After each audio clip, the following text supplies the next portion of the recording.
Ito yung yung bao. Legit na bao. Isang mata, ayan.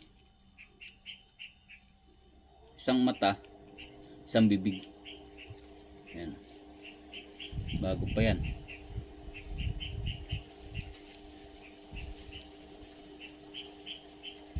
Ayan. Bali, nakuha na yung kanyang pinakang sabaw. Ito nga pala igaling sa sa kaibigan naming mangyan. Ito. So, maganda itong ikasa sa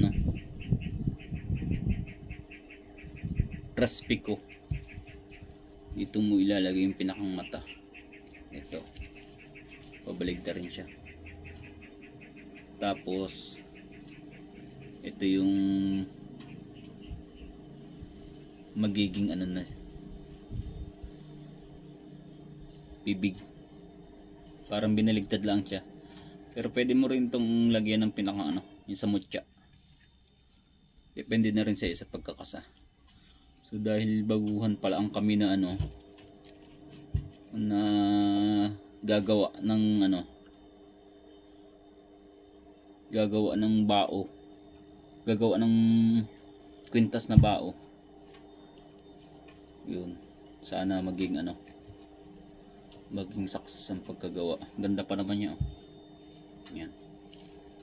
Bali siya dito. Lalagariin ng lalagariin siya para maghugis bilog.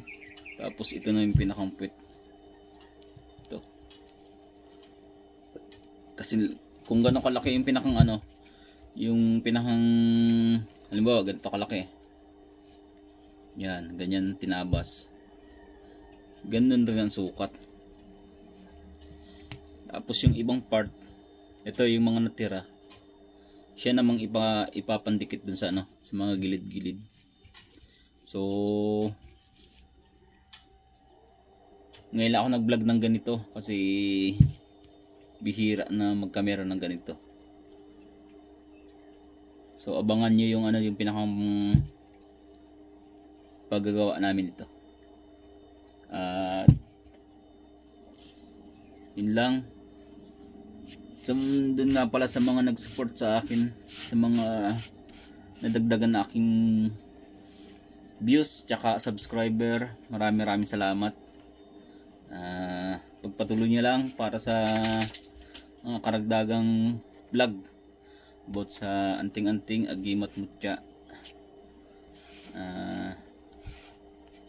Willing po kayo mag-comment and like and subscribe po.